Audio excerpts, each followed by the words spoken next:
You are watching the press preview, a first look at what's on the front pages as they arrive.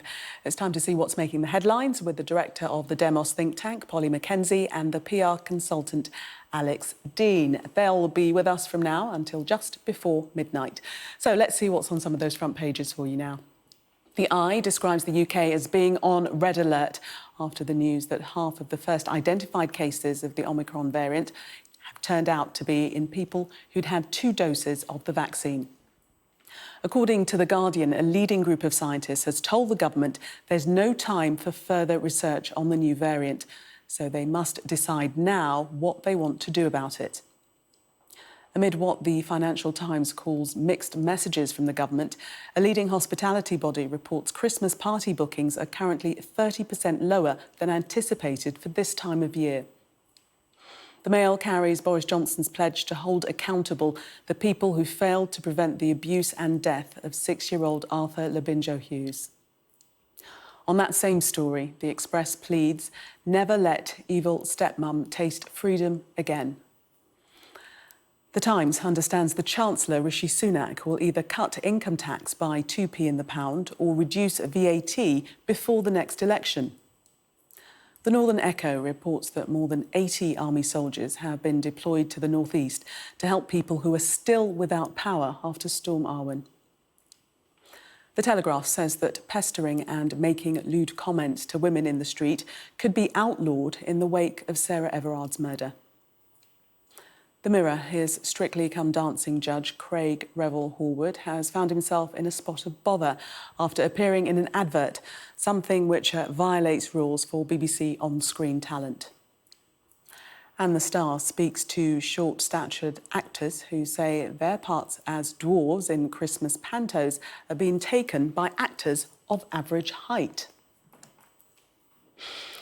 Joining me tonight, Mackenzie and Alex Deane to run us through the papers. Let's start with The Eye, and they're looking at the fact that half of the first wave of Omicron cases were in people who were double vaccinated. Alex? Yeah, worth bearing in mind, it's still a very small sample size so far, with under 200 cases. But nevertheless, this is desperately bad news in an environment in which, for a long time now, we have been told and believed that vaccines are the way out of this situation and back to normality. If, as this seems to suggest, we are going to have new variants which are impervious to, or at least somewhat able to penetrate the protection of vaccines, then we're going to have to find a new way to deal with coronavirus and its variants, one of which is very likely to be learning to live with it and accepting a certain element of risk in life. After all, we cannot go on with round after round of lockdown, restriction, boosters and so forth forever, can we?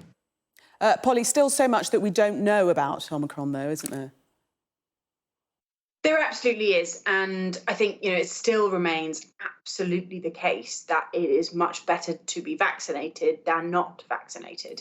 That, Omicron does have all of these mutations, and it's possible that it may have some ability to, infect and cause serious illness among people who are double jabbed, as existing variants can. But that doesn't mean there's no point getting vaccinated, doesn't mean there's no point getting a booster. And so, yeah, of course, whilst Alex is right, of course, that doesn't mean, I think it's just really important that we don't give any suggestion that vaccines don't remain absolutely our best weapon against this. And whilst it will take time, it's perfectly possible that scientists will be able to adapt the vaccine if there is some of that kind of vaccine penetration, vaccine breakthrough. But it is still a really uncertain and difficult time. And the government is put in a difficult situation because, of course, we for months have been thinking that we have broken the back of this. Still, far more deaths than is comfortable, still a lot of cases, and around the world, a huge amount of suffering. But nevertheless, it's not as bad as it was because of that wall of protection that we had built. If this turns out to be as serious as it could be, I think that's really going to affect the next few months. But we can all continue to wait for that data to come out and hope that, in fact, it's not as bad as it looks.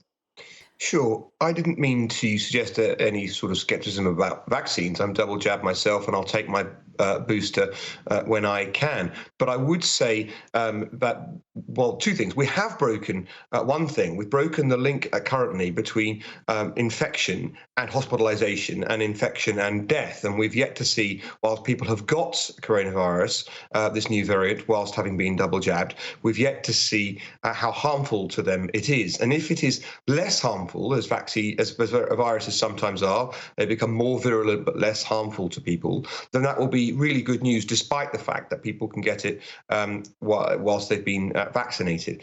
But of course, I accept what Polly says. I don't mean to suggest we shouldn't be getting vaccinated. We should. But my point is, we are going, nevertheless, to have to accept that we're going to have new infections in society. I think over time that we're going to have people being diagnosed with coronavirus, even though they've been vaccinated. And we're going to have to get to a point in society where we accept a certain amount of risk from coronavirus in the same way that we accept a certain amount of risk in every other aspect of life. Yes, and Polly, you were saying that there's still so much that we don't know and that the data has to be collected. But according to The Guardian, they're saying that ministers have been warned that we can't wait for new research on the Omicron variant. We must act now to prevent a potentially very significant wave of infections that risk overwhelming the NHS. So they're saying we can't wait for the data. I think it's a sort of challenge in pandemic response. And what we have learned over the last nearly 2 years is, as I think Chris Whitty put it, you should always act a bit earlier and a bit more aggressively than you want to, if you want to suppress a wave. And of course, as Alex says, we don't know. This might be less dangerous as a variant. It might be more dangerous. It might be more virulent. It might be less, we don't know. The problem is, if it's the worst case scenario and we have waited, then that's when it causes immense difficulty to the NHS, which is, trying desperately to catch up with this huge backlog of unmet need, of operations, of cancer diagnosis. And if we allow COVID infections to increase dramatically, and that leads to a wave of hospitalizations, whether those lead to deaths or not, nevertheless, it occupies hospitals which are trying to deal with this other very serious disease burden, which of course can cause deaths as well. So, balancing what our NHS needs is really difficult. And I think it's always a danger for politicians. And we saw it with, I think, the bulk purchasing of Tamiflu when, several years ago we thought there was going to be a flu epidemic. If it doesn't go wrong, you look like you've overreacted and you've wasted money. And that's the thing, there's no question. If they do tighten restrictions now, and then it turns out that as the data comes from Omicron, actually it's not as bad as we'd feared, then, they will be attacked, the government, for having overreacted from those people who are affected by that lockdown.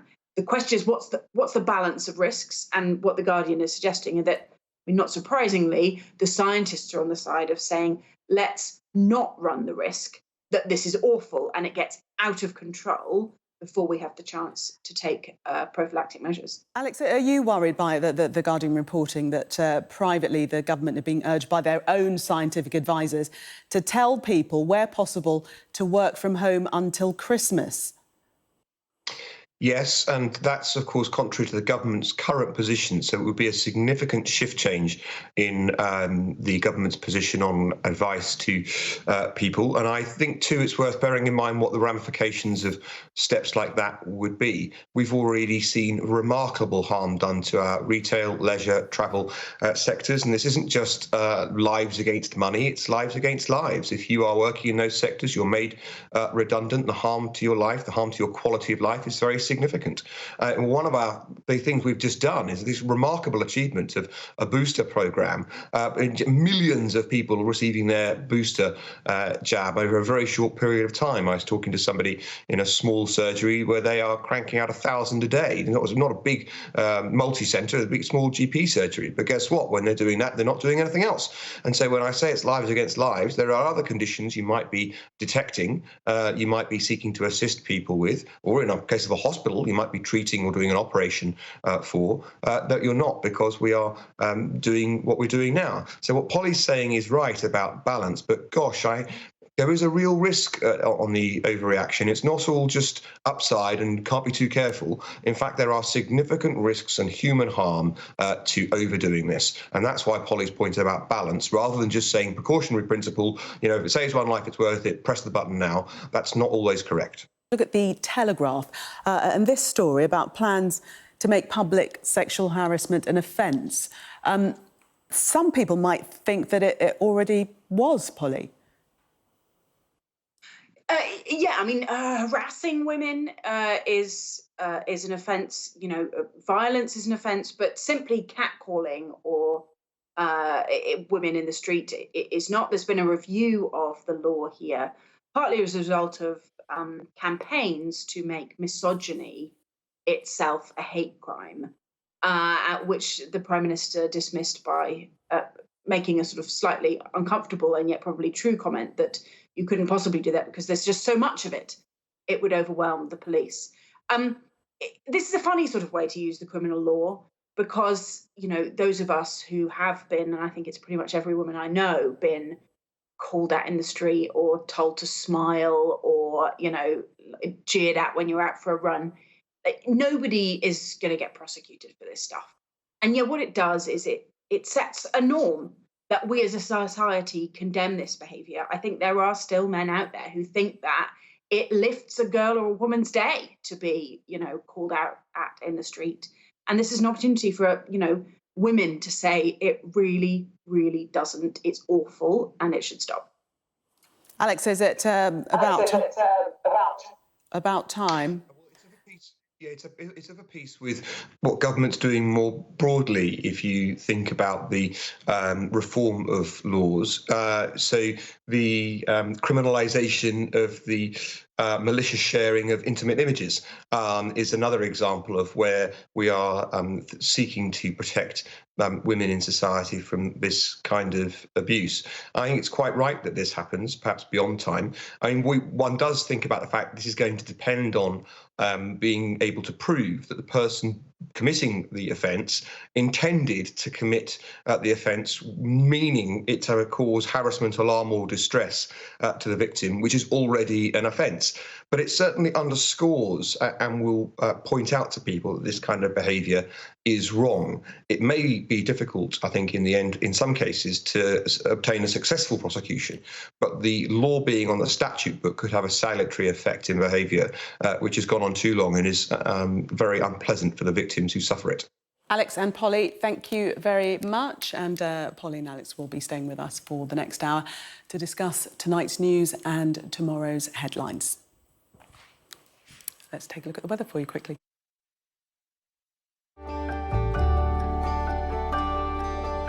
Look forward to brighter skies. The weather, sponsored by Qatar Airways. It'll be cold and windy this weekend with some blustery and wintry showers, and things are set to turn very unsettled next week. Overnight, rain will clear eastern parts of England during Saturday morning, but brisk northwesterly winds will introduce colder air and blustery showers. Some of the showers will be heavy with hail, thunder and even some snow, mainly over the hills. There'll be some bright or sunny spells, but it will feel very cold with a significant wind chill in the strong and gusty winds. The showers will merge into longer spells of rain, sleet and hill snow. The weather, sponsored by Qatar Airways.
I wanted to retrain as an engineer, though starting again in your mid-30s is hard. But I never gave up. Amazon supported me. Now I'm getting hands-on experience. And they're even paying for my new qualification. With my Amazon apprenticeship, I can focus on both learning and making my dreams a reality.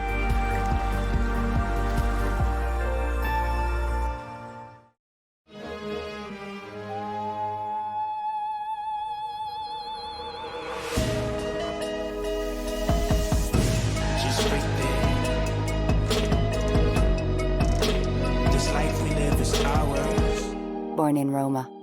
The Fragrances by Valentino.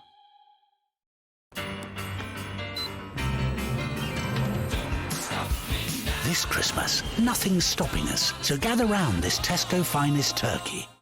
Imagine me and you, I do. I think about you day and night. It's only right. Not all hybrids are born equal. Toyota CHR self-charging hybrid. Hello, hybrid happiness. Bring imagination to life. Sophology. Feel at home on a sofa you love. Introducing Roxy's new free TV music app. Unlimited music videos with 70 million music releases. Search the latest and the greatest from every genre and decade. Plus hundreds of exclusive music channels for you to sit back and enjoy. Plus music games and even karaoke. Try Roxy Premium and get a free Roxy karaoke mic. Get Roxy free on the Sky Q apps rail or free on Fire TV, Google TV and Android TV. See roxy.tv. Let's change water so it flows forever. Energy so it powers our lives sustainably. And mobility so cities become playgrounds.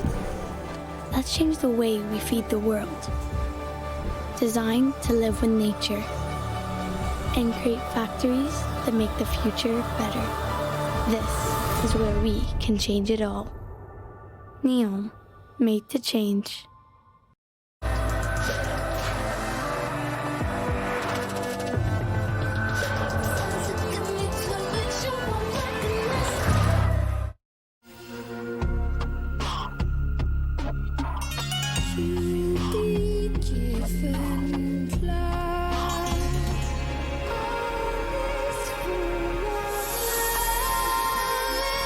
Create the extraordinary. Alien and Alien Goddess. The new perfume, Mugler.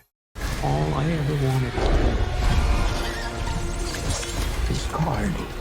Venom, Let There Be Carnage. Available now in Sky Store Premiere. Within 20 years, there will be not a community untouched by the AIDS epidemic. I felt like I was the walking dead. We lived through HIV, don't you remember? Happy Christmas, everyone! I don't know what that is. Truth is, I hate Christmas.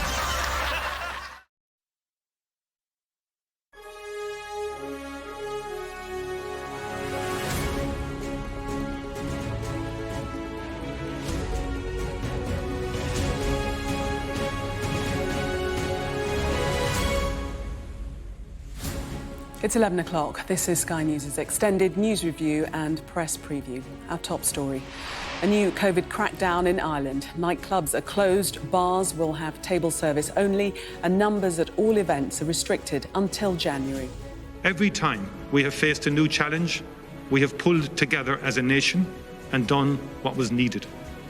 I'm asking us all to do that again.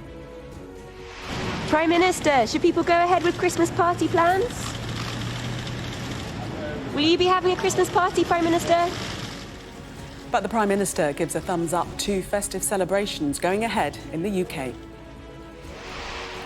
The father of Arthur Labinjo Hughes and his partner Emma Tustin have been sentenced to a total of 50 years in jail over his killing. Cold, angry and feeling abandoned, nearly 10,000 people are still without power a week after Storm Arwen. Close to disaster, a report into disorder at the Euro 2020 final at Wembley finds ticketless fans nearly led to deaths. The entire coaching staff at Yorkshire County Cricket leave the club in the wake of the Azim Rafiq racism row. Over the next hour, we'll be discussing today's news with our reviewers, the director of the Demos think tank, Polly Mackenzie, and the PR consultant, Alex Deane. And later, we'll have a full run-through of tomorrow's front pages.